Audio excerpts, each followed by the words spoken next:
All right, so we're going to do some initial level sanding, and I'm just going to show you my process and the products I'm using.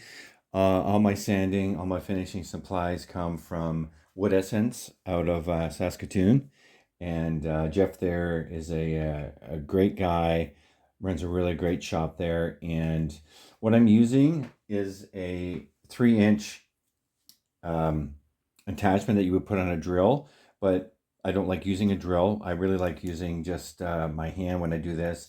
And I'll do a combination of running my Mirka 3-inch Galaxy discs with the attachment, working in small areas, or I'll do it by hand and I'll just grip it and be flat on the surface. So we're going to be doing that. Show you how nicely this product works on the Anthem finish. Now the Anthem is a finish that comes out of Wood Essence, and it's this is obviously a clear coat. It can be tinted, and it can be used pigments in it. And I'm testing it out. This is the first time I've worked with it. I'm doing it on this body, and so far I'm absolutely thrilled with it. There are some nibs in here, so we'll deal with that. And you'll see that as we go along, and then we'll go into the polishing stages, and that's going to be another exciting aspect because I really am loving this. When I did the clear coat, I hit it with about 5 to 7% of reducer retarder to help with the leveling and flow out, and it's dried wonderfully. It's still a bit in its curing stage, but I can get away with sanding. It's been a few days, about 5 days since I've actually laid the last couple of coats. And what I typically do for myself is I will do, if I'm doing any major sanding, for every coat that I've sprayed, I will leave a day of curing and drying. So if I lay down 3 coats, I want to give it 3 days. So if I spray, let's say 3 coats on a Monday, when I get to Thursday, I know I'm pretty safe to do some level sanding if I have any issues I have to deal with. Obviously, the less sanding you do, the better off you'll be, especially in the color coding. This is a metallic finish, so you really can't do any sanding, and it's going to change the look of the of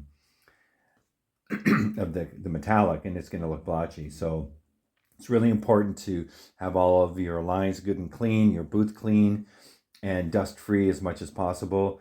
Because once you get to the clear, you're kind of stuck with whatever's in the paint. So there we go. So anyways, I'm using Mirka, and it's a 3-inch. It's the Galaxy product, or their line of sanding. And I start with 800, and I go to the 1000, then I go to the 1200. And from there, I will then go to the polishing. But this is just about the sanding. So let's get started. I'm going to start obviously with, I got brand new pads, and we'll just see how this dusts up. So, and I'm just working in small areas, and I'll bring the body up to the camera so you can see it a little bit better. So anyway, so I don't know if I guess you can see that. A little bit of dusting on there. Sometimes if you're too impatient, you get sanding too soon, you get that pearling effect or the rolling of the finish.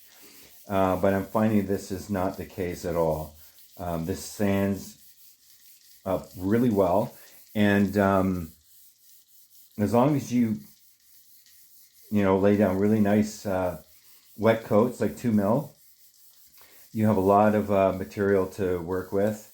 As long as you've done your grain filling and you've done your proper body prep and whatnot. So sometimes, you'll have a finish that'll sink back into the grain, and that, can be resolved with having a really good grain filler. And what I use is a Solarez, which comes from or is supplied by Wood Essence, and it uses UV light for curing, 3 to 5 minutes, and it's cured. You can start sanding right away, and that's what's on this body. Absolutely wonderful product, and I'm really happy with that. It really has made the grain filling very easy. So let's have a look at that.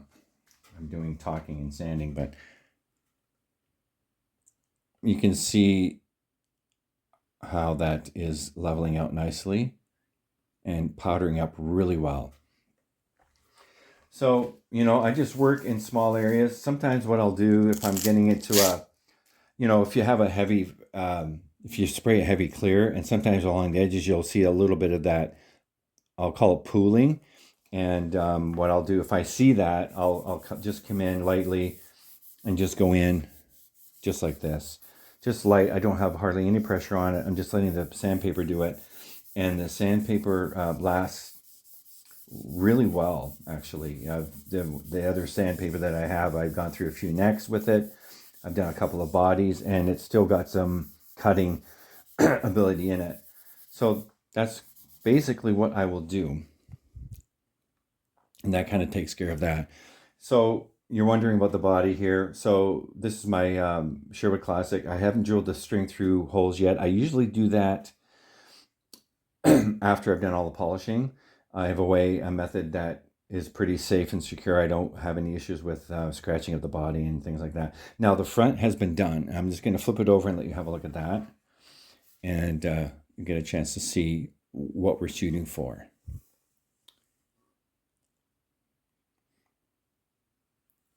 And I am quite happy with that. It's already quite hard, and it's still in this curing process. So this is going to dry or cure up rock solid. So I'm going to continue on the body. And once we get the body all done and ready, then we'll get ready for the polishing. All right, so the 800 is done. We're going to go on to the, you can see it isn't 100% level, but I'm going to hit it with 1,000. That should take most of that right out, because we are still going to be polishing it. So I think we're good here, and we're going to continue on. All right, I've just finished the 1,000, and this is where we're at. You can see it's gotten better. It's taken out some of those shiny low spots. And from here, we'll go on to the 1,200. All right, so I'm just finishing up the 1,200. And obviously, for those of you that have done any amount of sanding, know that you need to go in opposite directions from the previous grit so you can see where you're taking out the coarser lines.